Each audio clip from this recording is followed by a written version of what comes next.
समय पहले नितेश नामक एक आदमी एक छोटी सी गांव में रहता था। वो एक बहुत ही नेक और ईमानदार आदमी था।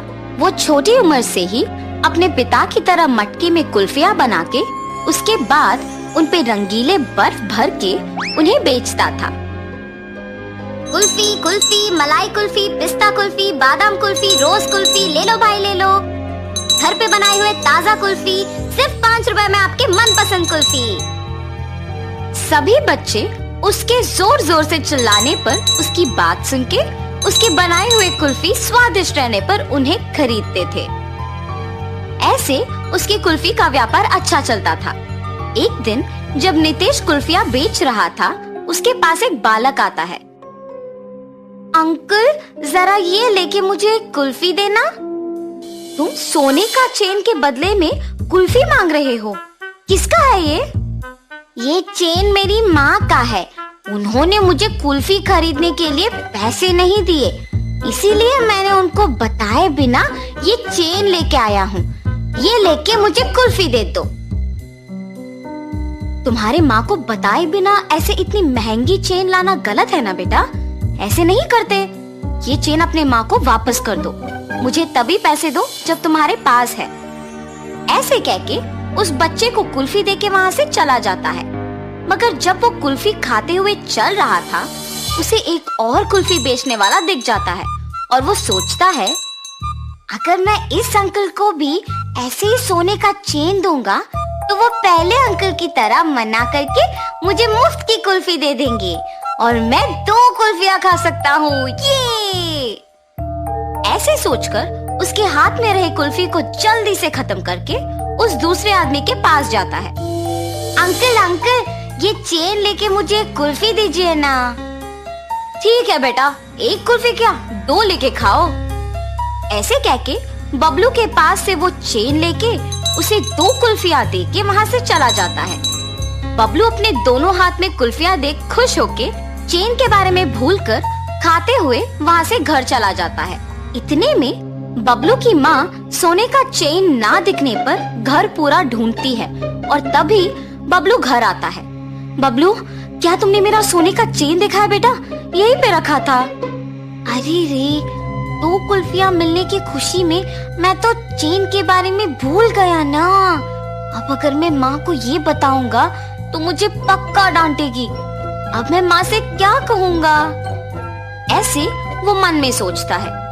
क्या हुआ बबलू? मेरे सवाल का जवाब दिए बिना क्या सोच रहे हो? कुछ नहीं माँ, मैंने नहीं देखा। हाँ, ठीक है, तुम भी मेरे साथ चेन ढूंढो। शायद मैं यही कहीं भूल गई। वो बहुत महंगा है बेटा। ठीक है माँ। और ऐसे बबलू उसके माँ के साथ चेन ढूंढने लग जाता है, जैसे उसे कुछ पता ही नहीं। बहुत समय बाद जब उसकी माँ ढूंढ ढूंढ के चेन ना मिलने पर थकान के मारे दुखी होके बैठ जाती है। बबलू उसके माँ को दुखी देख सोचता है, उस चेन के खो जाने पर ही माँ दुखी है। मैं माँ को दुखी नहीं देख सकता। चाहे कुछ भी हो जाए, मैं माँ को सच बता दूंगा।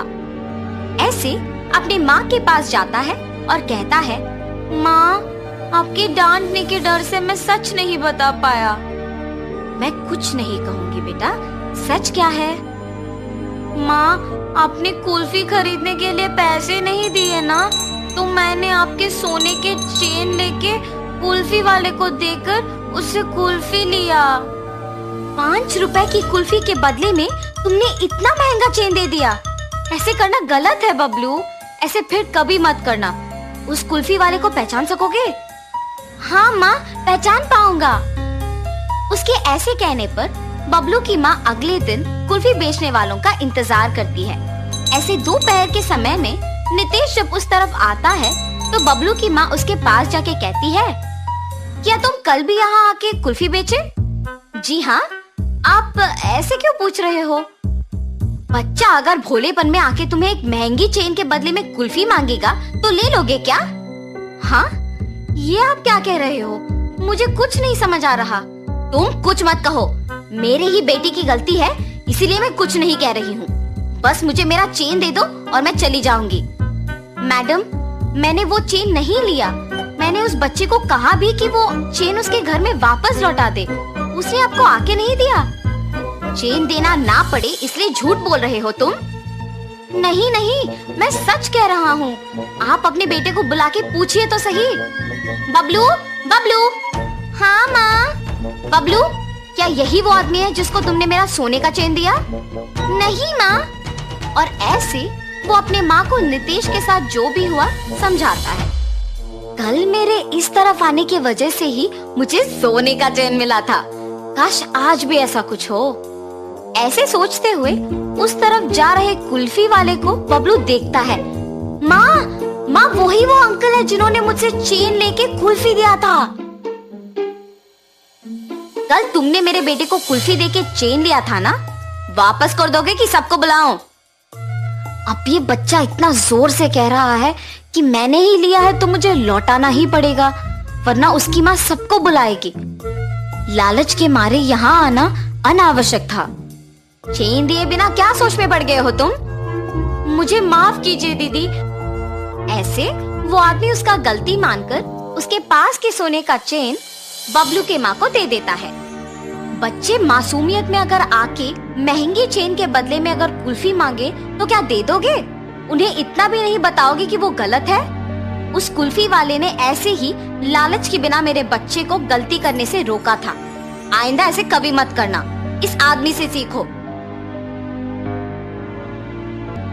मुझे माफ कीजिए भाई साहब, मैंने आपकी गलती के बिना आपको निंदित किया। कोई बात नहीं जी, मुझे बस खुशी है कि आपको आपकी चेन मिल गई। बेटा ऐसे कभी मत करना। मैंने सोचा कि वो अंकल भी आपकी ही तरह चेन लौटा देंगे। सब लोग एक जैसे नहीं होते बेटा, अच्छे लोग और बुरे लोग होते हैं। इसीलिए घर में अपने माँ बाप को बताए बिना कुछ नहीं करना चाहिए। आगे से ऐसे नहीं करूँगा अंकल। ऐसे कहकर खुशी से अपने माँ के साथ वहाँ से चला जाता है। विकाराबाद के गांव में रितेश नाम का एक आदमी रहता था। वो अपने माता पिता के साथ रहता था। उसके पास व्यापार करने के पैसे तो थे, पर उसे पता नहीं चल रहा था कि कौन सा व्यापार शुरू करे। इसीलिए वो इस विषय में फैसला लेने के लिए अपने पिता के साथ चर्चा करता है। पिताजी, मुझे पता नहीं चल रहा है कि आपके दिए हुए पैसों से मैं कौन सा व्यापार शुरू करूं। अरे उसमें क्या है, पकौड़ी का व्यापार शुरू करते हैं।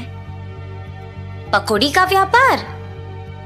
हाँ बेटा, हमारे गांव में जलेबियों का, समोसे का, अचार का, पापड़ का ऐसे बहुत व्यापार है।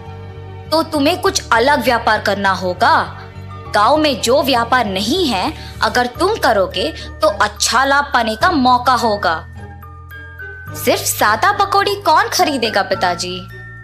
इसीलिए हम सिर्फ सादा पकौड़ी नहीं बनाएंगे। तो फिर हम सादा पकौड़ी में साथ साथ चिकन पकौड़ी, फिश पकौड़ी, मिर्ची पकौड़ी, आलू पकौड़ी, प्याज के पकौड़ी, अंडे के पकौड़ी जैसे अलग अलग तरह के पकौड़ी बनाएंगे। ऐसे हमारा व्यापार को बहुत लाभ मिलेगा। रितेश को अपने पिताजी के बात सच लगे। परंतु मुझे इतने प्रकार के पकौड़ी बनाना नहीं आता है ना पिताजी। मुझे भी तो बनाना नहीं आता। हम खुद इन सब के विधि बनाएंगे और इसके लिए तुम्हारी माँ भी सहायता करेगी। ऐसे कहकर रितेश के पिताजी रितेश को प्रोत्साहित करते हैं। फैसले के अनुसार पकौड़ी को बनाने के सामग्री रितेश खरीद के रसोई घर में इकट्ठा कर रहा होता है कि उसके पिताजी पके हुए अंडों को 2 हिस्सों में काट रहे होते हैं और रितेश की माँ पकौड़ी के लिए बेसन का मिश्रण तैयार कर रही होती है। बनाए हुए मिश्रण को 6 अलग अलग बर्तन में बराबरी से रितेश की माँ डालती है। रितेश के पिताजी पहले बर्तन में कटे हुए अंडे, दूसरे बर्तन में कटे हुए प्याज, तीसरे बर्तन में कटे हुए मिर्ची, चौथे बर्तन में कटे हुए आलू, 5वें बर्तन में कटे हुए केले और छठी बर्तन में कटे हुए चिकन के पीसेस डालते हैं और फिर एक एक करके उन सारे अलग तरह के पकौड़ी को तेल में तलते हैं। रितेश जब पकौड़ी का स्वाद देखता है तो उसको बहुत स्वादिष्ट लगता है। फिर वो अपने पिताजी के बातों को सच मानकर पकौड़ी के व्यापार को दृढ़ निश्चय से शुरू करता है। ऐसे शुरू हुआ था रितेश की जीत की कहानी। 15 साल बाद वही पकौड़ी का व्यापार रितेश को सिर्फ अमीर ही नहीं बल्कि बहुत घमंड और कठोर बना देता है। दूसरी ओर रितेश के पिताजी को बहुत दिनों से ठीक से दिखाई नहीं दे रहा था और सुनाई भी नहीं दे रहा था। इसीलिए वो रितेश को चिकित्सा करवाने के लिए पूछने की प्रयत्न करते हैं, पर रितेश कभी उनको समय ही नहीं देता था। इसीलिए रितेश के पिताजी खुद अस्पताल जाने का निश्चय करते हैं, पर उनके पास पैसे ना होने के कारण रितेश के दुकान को निकल पड़ते हैं। अरे रितेश बेटा, कुछ दिनों से न कुछ ठीक से दिखाई दे रहा है न कुछ सुनाई दे रहा है। चिकित्सा के लिए 3000 रुपयों की जरूरत है, थोड़ा मदद करो ना बेटा।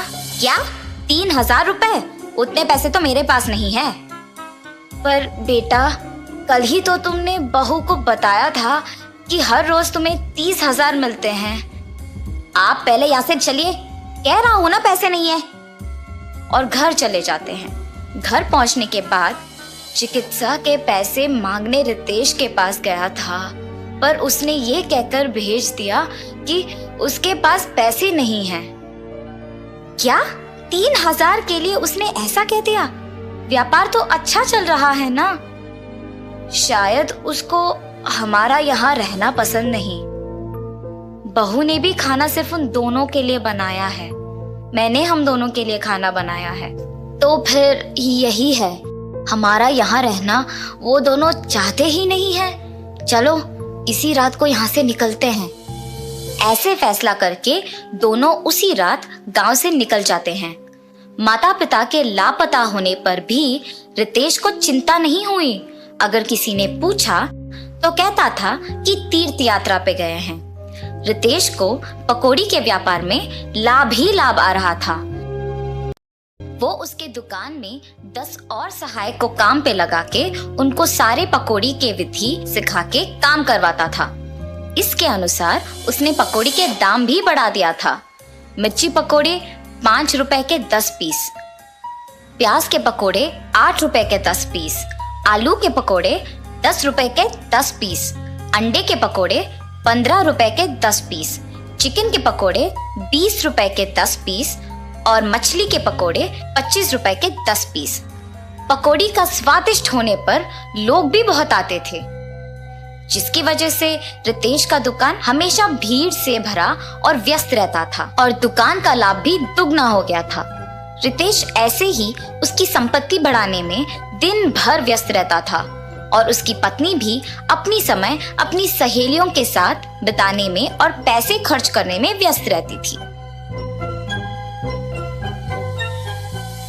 और उनके बच्चों के साथ भी ज्यादा वक्त नहीं बिताती थी। बच्चों के देखभाल के लिए एक ताई को रख के वो चले जाती थी। रितेश व्यापार और संपत्ति के मोह में पड़कर दोस्तों के साथ वक्त गुजारता था और उसकी पत्नी उसके सहेलियों के साथ वक्त गुजारती थी। इस वजह से उनके बच्चे बहुत लापरवाही से पले पड़े।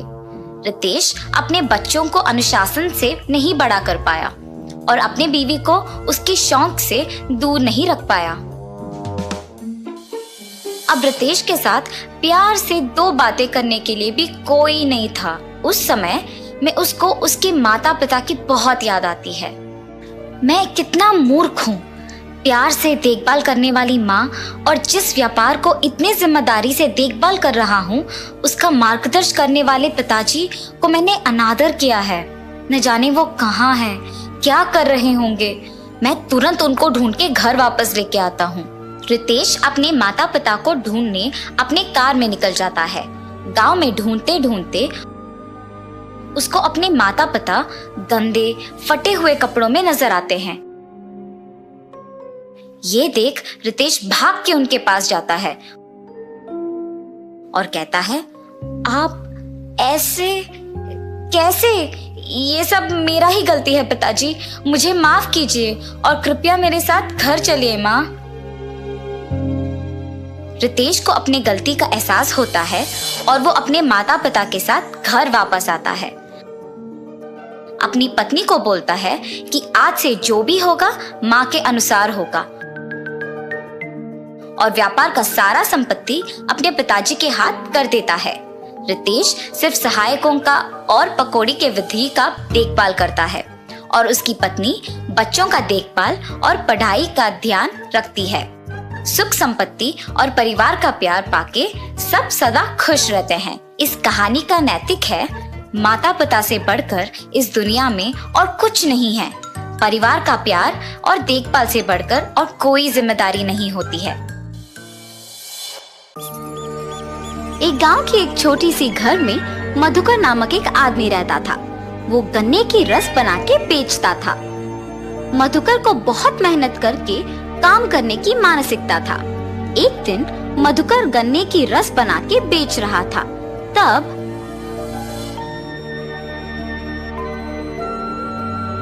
मधुकर, तुम गन्ने की रस बहुत अच्छा बनाते हो।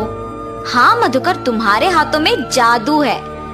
ऐसे गन्ने की रस पीते मधुकर की प्रशंसा करते थे लोग। मुझे आलसी ना होके मेरे गन्ने की रस के बारे में सबको पता चलने के लिए अच्छा और स्वादिष्ट रहने वाली गन्ने की रस बनाना होगा। ऐसे हर रोज वो और स्वादिष्ट गन्ने की रस बनाने का प्रयत्न करता था। वो दिन प्रतिदिन स्वादिष्ट और ताजा गन्ने की रस बनाने के कारण उस गांव में बहुत प्रसिद्ध था। एक दिन मधुकर देर रात तक दुकान में ही रह के और नए तरीके से गन्ने की रस बनाने का प्रयत्न कर रहा था। मुझे कल आज से बेहतर गन्ने का रस बना के बेचना होगा। ऐसे सोचकर दुकान में ही रह के गन्ने का रस बना रहा था। इतने में उस गांव में घूम रही एक देवता उस तरफ से गुजरते हुए प्यासी होने के कारण गन्ने की रस का दुकान को खुला देख सोचती है, लगता है वहाँ कोई गन्ने की रस का दुकान खुला है। कम से कम उससे मेरा प्यास बुझेगा। लेकिन मैं ऐसे नहीं जा सकती हूँ। ऐसे सोच के देवता एक आदमी की नकल में दुकान को जाती है। भाई साहब, मुझे बहुत प्यास लगी है, एक गिलास गन्ने का रस मिलेगा? जी भाई साहब, अभी मैं इनको अदरक और नींबू को मिला के बनाए हुए गन्ने की रस देता हूँ। अगर अच्छा है तो वो मुझे बोलेंगे और मैं कल से ही सबको बेच सकता हूँ। ऐसे सोचकर वो अदरक और नींबू मिला के गन्ने का रस बना के उस आदमी को देता है। वो आदमी रस स्वादिष्ट रहने पर एक और ग्लास मांगता है। अरे वाह, तुम गन्ने का रस बहुत अच्छा बनाते हो। अगर तुम हर रोज इसी वक्त पे अपना दुकान खुला रखते हो तो मैं आकर गन्ने का रस पी के चला जाऊंगा। मेरे पास पैसे नहीं हैं। ऐसे कहकर मधुकर को स्वादिष्ट गन्ने का रस बनाने के लिए एक बैग देकर चला जाता है। मधुकर उस बैग को जब खोल के देखता है तो उसमें सोने को देख खुश होता है। मुझे हर रोज इस समय तक दुकान को खुला रखना होगा, तभी मैं और पैसे कमा पाऊंगा। ऐसे हर दिन वो उस आदमी के आके रस पीने तक दुकान खुला रखता था। वो देवता एक आदमी के नकल में हर रोज आके रस पी के उसे एक सोने का बैग देके चली जाती थी। मधुकर हर सुबह ज्यादा मेहनत करके गन्ने का रस बना के उसे बेच के मिलने के पैसे से ज्यादा उसे शाम में उस आदमी के एक गिलास पीने से कमा रहा था। और इस वजह से वो दिन पूरा मेहनत करने के बजाय सिर्फ शाम में ही दुकान खोलने का फैसला लेता है। मुझे हर रोज सुबह गन्ने का रस बना के बेचने की जरूरत नहीं है। अब से सिर्फ उस आदमी के आने के समय पर दुकान खोल के स्वादिष्ट गन्ने का रस बना के उन्हें देना है बस। उनके दिए हुए सोने से मैं आराम से जी सकता हूँ। ऐसे सोचकर मधुकर उस आदमी के आने के समय पर ही दुकान खोलता था। ऐसे उनके दिए हुए सोने से खुशी खुशी जी रहा था। एक दिन मधुकर उसके दोस्त से मिलता है। क्या हुआ मधुकर, आजकल दुकान नहीं खोल रहे हो? कुछ नहीं, व्यापार अच्छा नहीं चल रहा, इसीलिए दुकान नहीं खोल रहा हूँ। मुझे अब से दुकान खोलने की कोई जरूरत नहीं है। मैं अगर थोड़ी देर शाम में दुकान खोलूंगा तो मुझे दिन पूरा मेहनत करने से भी दुगना पैसा मिलेगा। हर रोज उस आदमी के आने के टाइम पे वो दुकान खोलता था और उसे ताजे गन्ने का रस बना के देता था। ऐसे कुछ दिनों में सुबह दुकान ना खोलने के कारण उसकी आदतें बदल गई थी। मेहनत से काम करने वाला मधुकर अब कोई मेहनत के बिना आराम से रहने लगा। एक दिन मधुकर उसके पास के सारे पैसे गिनते हुए उस आदमी के आने के समय पे दुकान नहीं खोलता है। वो आदमी आके देखता है कि दुकान खुला नहीं है और वहाँ से चले जाता है। गिनती में व्यस्त मधुकर को अचानक याद आता है कि वो दुकान खोलना भूल गया, लेकिन समय तब तक बहुत हो चुका था और वो दुखी होता है कि अब तक वो आदमी चला गया होगा। अरे रे, आज के आने वाले पैसों को खो दिया मैंने। कल मैं उस आदमी के आने के समय से पहले ही दुकान खोल दूंगा। ऐसे सोचकर पैसे कमाने की सोच में मग्न होकर और दुख के कारण वो पूरी रात नहीं सो पाता है। पैसे कमाने की सोच में मग्न होकर और दुख के कारण वो पूरी रात नहीं सो पाता है। सुबह होने के बाद भी वो सोए बिना सोचते ही रहता है। आज मैं उस आदमी को ताजा गन्ने का रस पिला के ही चैन से सो पाऊंगा। ऐसे सोच के वो सोए बिना बैठे रहता है, मगर शाम को वो अपनी नींद रोक नहीं पाता है। उस आदमी के आने से पहले बहुत समय है ना, इस बीच मैं थोड़ी देर के लिए सो के उठ जाऊंगा, और सो जाता है। ऐसे उस आदमी के आने के समय पे भी सोते ही रहता है। आदमी जब गन्ने का रस पीने दुकान आता है तो दुकान फिर से बंद रहता है। ये दुकानदार न जाने क्यों आजकल अपना दुकान नहीं खोल रहा। कल भी दुकान बंद ही था, कल से यहाँ ना आना ही बेहतर होगा। ऐसे सोच के वो आदमी वहाँ से चला जाता है और जब तक मधुकर उठता है तब तक तो बहुत देर हो चुकी होती है। हाय भगवान, आज भी मैं दुकान खोल नहीं पाया। वो आदमी आकर देख के चला भी गया होगा।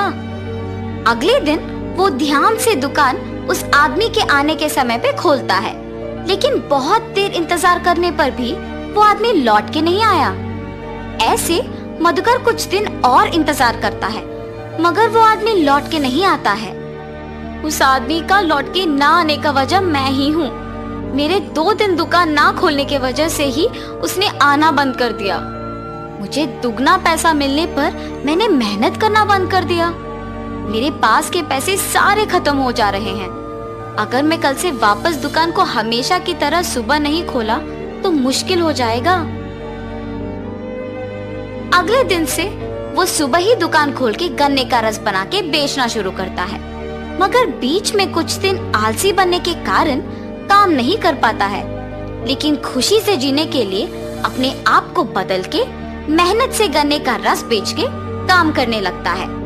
कुछ दिनों में वापस उसे मेहनत की आदत लग जाती है। उसे उसकी गलती का एहसास होता है और तब से वो आसानी से गन्ने का रस बना के उसे बेच के उसी पैसों से खुशी खुशी जीता है। तो इस कहानी का नैतिक क्या है? मेहनत से जीने की जरूरत एक आदत बनना चाहिए, तभी हम अच्छे स्थान में रहेंगे और साहस से हर मुश्किल का सामना कर सकते हैं।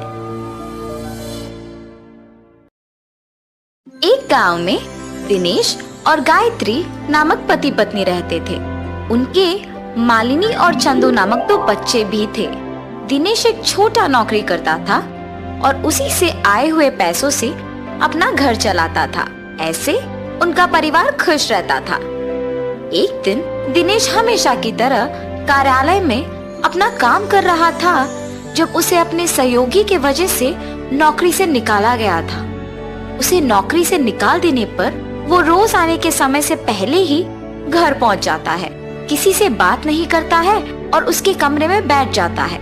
उसे ऐसे देख उसकी पत्नी उसके पास जाके पूछती है, क्या हुआ जी, आप ऐसे क्यों है? कुछ नहीं, तो ऐसे दुखी क्यों बैठे हैं? दिनेश बिना कुछ बोले शांत रह जाता है। अगर मैं बार बार पूछूंगी तो शायद उन्हें और दुख पहुंचेगा। धीरे से बाद में पूछूंगी। ऐसे सोचकर वहां से चली जाती है। ऐसे कुछ दिन वो नौकरी पे नहीं जाता है और दुखी होकर अपने कमरे में ही बैठे रहता है। कम से कम अब तो बोलिए कि आप नौकरी को ना जाके ऐसे घर पे ही क्यों बैठे हैं? हाँ, इतने दिन नौकरी के वजह से ही अपने परिवार की देखभाल कर पाया हूँ, मगर अब वो नौकरी ही नहीं है। मुझे समझ में नहीं आ रहा कि मैं क्या करूँ। ऐसे बहुत दिन तक अपने पति को किसी से बात किए बिना दुखी रहते देख नहीं पाती है। किसी के नीचे काम करने के वजह से ही इन्हें निकाल पाए हैं ना। खुद से व्यापार करने का कोई तरकीब निकालना होगा, ऐसे सोचती रहती है। हाँ, ये तो एक अच्छा तरकीब है, ऐसे ही करना भला है। ऐसे एक योजना सोच के अपने पति को बताने जाती है। सुनिए, अब आपको ऐसे दुखी रहने की कोई जरूरत नहीं है। सब कहते हैं ना कि मैं रसगुल्ला बहुत अच्छा बनाती हूँ, तो इसीलिए मैं आज से रसगुल्ला बना के आपको दूंगी और आप जाके उसे बेचिए। आपको अब से नौकरी के बारे में सोचने की कोई जरूरत नहीं है। अरे वाह, ये तो बहुत ही अच्छा योजना है। पति पत्नी दोनों उनकी योजना के अनुसार करते हैं। गायत्री रसगुल्ले बनाती है और दिनेश उन्हें बेचने जाता है। व्यापार अच्छा चलने पर और बहुत पैसे आने पर दिनेश बैठ के सारे पैसों का गिनती करते रहता है। पैसे तो बहुत आ रहे हैं।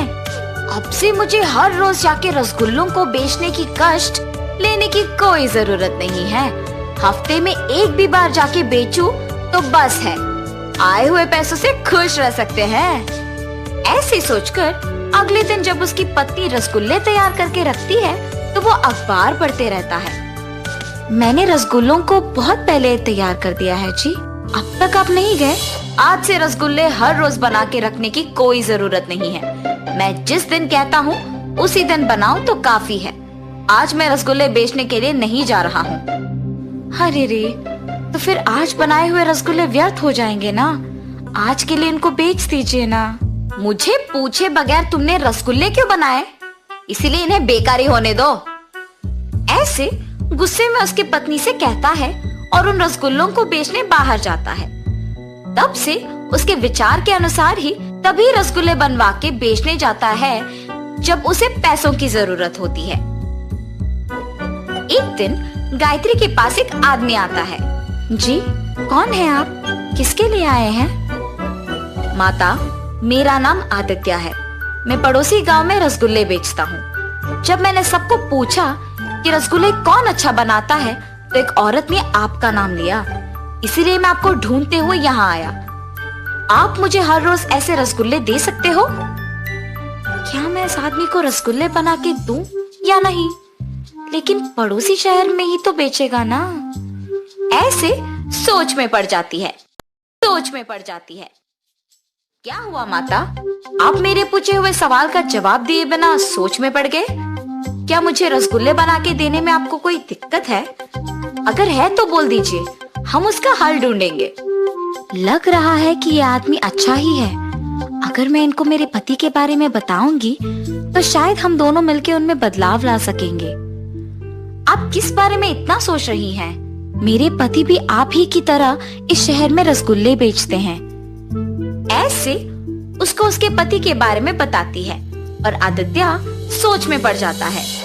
माता, आपके पति को बदलने के लिए मेरे पास एक तरकीब है। मैं निश्चित रूप से उनमें बदलाव लाऊंगा।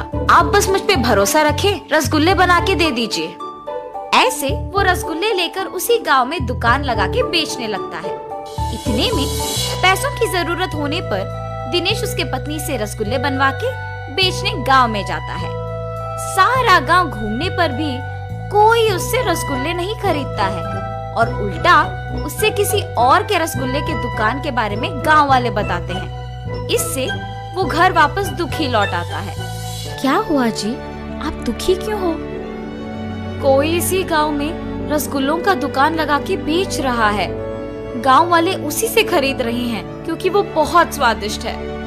ये सब मेरे ही वजह से हुआ है। अगर मैं हर रोज रसगुल्ले बेचने जाता तो ये दिक्कत नहीं आती। पैसों की कमी ना होने पर मैंने हर रोज जाना बंद कर दिया और कभी कभी ही बेचने जाता हूँ। इसी समय में किसी और ने मौका देखा और हर रोज रसगुल्ले बेचने लग गया। ऐसे कह के तब से हर रोज गांव में जाके रसगुल्ले बेचने लग जाता है। हमेशा की तरह सभी दिनेश के पास नहीं आए, पर भी व्यापार उसका ठीक ही चल रहा था। आदित्य जब गायत्री के बनाए हुए रसगुल्लों को लेने आया था तो वो गायत्री को दुखी देखता है। अरे क्या हुआ माता, ऐसे दुखी क्यों हैं आप? कुछ नहीं जी, मेरे पति के बारे में मैंने तो बताया ना आपको। वो आजकल सुधर गए हैं और हर रोज रसगुल्ले बेचने गांव जा रहे हैं। मगर किसी और ने हमारे ही गांव में रसगुल्लों का दुकान लगाया और इसकी वजह से उनका व्यापार पहले जैसे अच्छा नहीं चल रहा और वो दुखी हैं। माता, आपको याद है मैंने कहा था कि आपके पति में मैं बदलाव लाऊंगा? उस नए दुकान को मैंने ही लगाया। ये सब मैंने आपके पति को बदलने के लिए ही किया। अब जब वो सुधर गए, मैं वापस अपने गांव जाके हमेशा की तरह अपना दुकान चलाऊंगा। आप अब इसके बारे में मत सोचिए। ये कह के उससे रसगुल्ले लेके उस गांव में से दुकान निकाल के अपने गांव में लगाता है। तब से दिनेश के रसगुल्लों का दुकान हमेशा की तरह भीड़ से भरी रहती थी, क्योंकि सारे गांव वाले उसी के पास आने लगे। वो तो मेरी किस्मत है कि उस आदमी ने उसका दुकान निकाल दिया, वरना बहुत मुश्किल हो जाता था। अब से मैं किसी और को ऐसे मौका नहीं दूंगा और हर रोज रसगुल्ले बेचने आऊंगा। उस दिन से दिनेश ध्यान से रसगुल्ले बेच के अपने परिवार के साथ खुश रहता था। और इस कहानी का नैतिक क्या है? आलस सबका दुश्मन है। अगर हम हमारा काम गर्व के वजह से ढंग से नहीं करेंगे तो कोई और हमारा मौका छीन लेगा।